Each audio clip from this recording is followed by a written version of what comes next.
Us on the broadcast is Peter Frankopan, Professor of Global History at Oxford University and Middle East expert. Thank you so much for joining us. There are so many questions. A lot of it, of course, was also hinging on the peace deal between US and Iran that happened in Pakistan. But clearly things didn't go according to plan and it seemed to have collapsed completely. Thank you so much for speaking to Times Now. And at the outset, I want to begin by asking you, what do you think happened? What went wrong? What could happen next? Well, it's very bad news for India. That's the most important thing, I think, for your news network. The failure of talks is directly going to impact the cost of living in every single city in South Asia, particularly in India, because of the dependence for LNG, liquefied natural gas, for crude oil and for fertilizers. So this is extremely serious for everybody. So the reason that the talks have failed, we all need to hope that these resume somewhere, whether it's in Islamabad or in Delhi or somewhere else. But we need to get some kind of solution, because the people who will suffer most in the world will be those who are least able to cope with the consequences. So this is extremely serious. So, I think we have to see what happens next.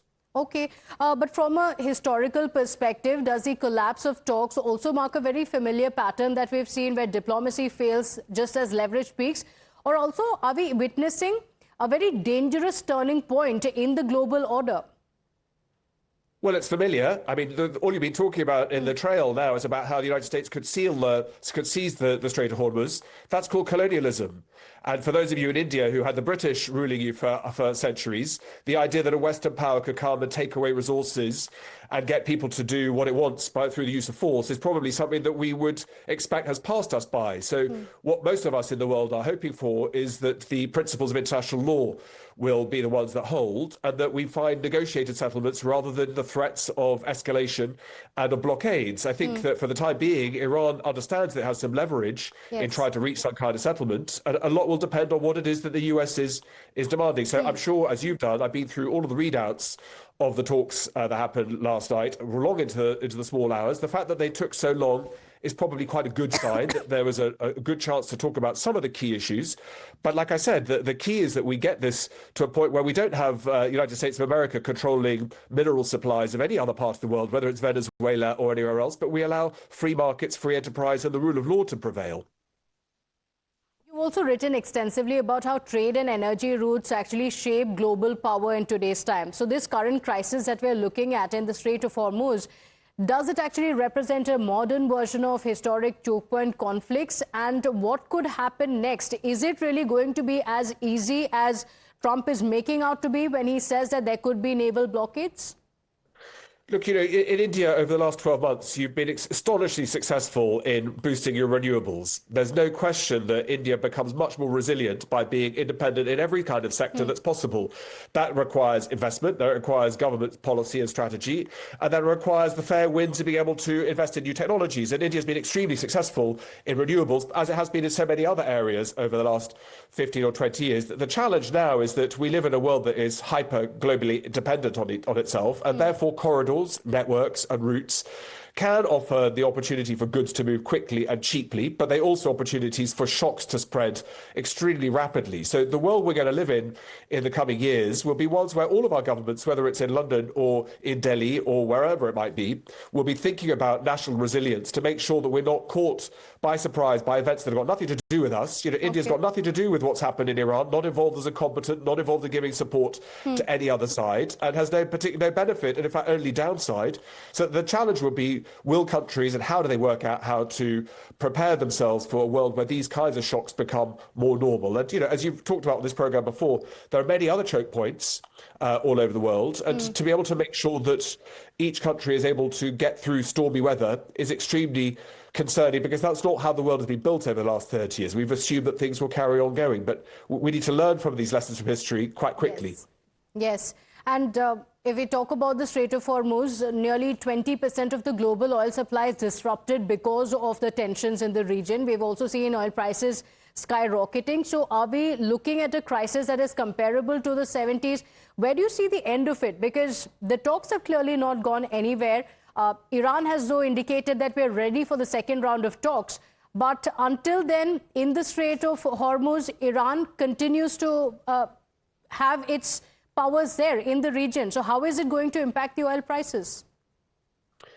Well, the difference in 1973 was that oil-producing countries closed production in order to force prices up, and that led to one of the world's great redistributions of wealth, where Western countries were forced to pay a lot more for their fuel, and that made oil-producing countries wealthy. And that sparked the story that allowed football teams, cricket stadiums in Abu Dhabi, Sharjah to be built over the last 30 years because of the wealth that flowed after 1973. But that was a slightly different story to this one, which is a supply shock. It's not about price. And for example, the consequences for India, there's an enormous South Asian diaspora and Indian diaspora all over the Gulf. The remittances that get sent home by workers who work extremely hard through very long hours back to their families in India means that compression on Gulf economies is really bad, not just because of oil, fertilizer, energy, agriculture, but because of the whole suite of things that come with this. So these kinds of things are existential crises, and they're existential crises basically the bigger your country or economy is, because with 1.4 billion people or like that with India, there's a lot of mouths to feed. There's a lot of things that could go wrong. Funnily enough, empires tend to be under pressure, big states tend to come under pressure by these shocks and suffer much worse than smaller places, which can work out how to deal with challenges in quick time. So we all need those straits to be opened fast. We need there to be some resolution between the US and Iran. But at the moment, Iran is able to dictate some terms, and the US are working out that they have got fewer cards to play than they realize. That's a bad thing for all of us, particularly in India.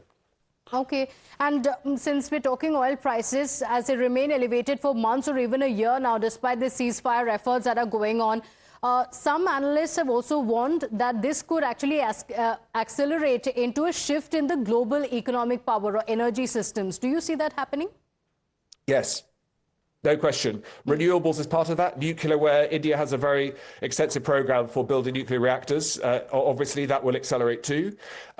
Inflation is now what follows, as well as presumably food supply shocks in countries that really can't afford it, particularly sub-Saharan Africa, but also in South Asia too. So I've been over the last 6 weeks following very closely factory closures, costs of plastics, the way that textile production has been laid off. And when you lose your job at speed because the factory is closed because you can't switch the lights on or the machines on, then there are really major problems. So, I sent all my very best wishes to all governments, particularly in Asia, which is most affected by the challenges coming, because you need to be not just economically smart, you need to be lucky that this unravels itself quite quickly. So that the scale of the shock was very clear early on. We should be thinking very hard about how do we find ways to accelerate a peace settlement. If India can play a part of that with its navy and with its armed forces, with its very skilled diplomats, then so much the better. But I see a lot of people sitting waiting for other people to solve this rather than real leadership at global level. And as a historian, that makes me extremely worried, because this is not just about the United States, Iran and Israel and the Gulf. This is a global issue now. Absolutely. But does it seem like United States got it wrong? They went in as a superpower and now they don't know what's happening, because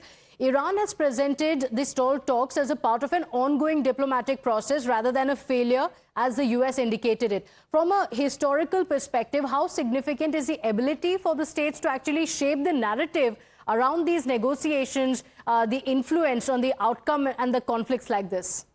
Well, the United States is the most advanced military in the world, the biggest economy, and it's the world's great superpower. No question about that. It's in different league even to China, India, or anywhere else. The United States is unipolar at the moment. There are lots of other countries catching up, but the US is able to impose itself on other regions. The honest answer is that this impact of this war is relatively limited on the United States. The pain is all felt by countries in Asia, and that includes Gulf states, of course, and on Iran, but it includes people who've got nothing to do with this in the Philippines, in Indonesia, in India, in Pakistan, in Bangladesh, in Vietnam, in Cambodia. And so this is a check the Americans have written and other people are expected to pay for. And that, I think, is a real problem for those of us who think of the world in terms of international law, but also understand that the world of neocolonialism is one that has very dark echoes of the past. So I can understand what it is that US have been trying to do. I can understand that the logistical capabilities and what it is that Americans are trying to achieve, but that's a price that other people are having to pay. And the fact that we're in this position, I think, tells you something about how that new world order looks from the perspective of Washington.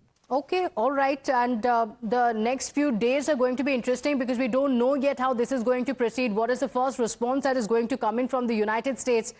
Thank you so much, Mr. Peter Frankopan, for joining us on the broadcast with your expertise on the matter. Let's see what happens next. With that, we're slipping into a short break. We'll be right back.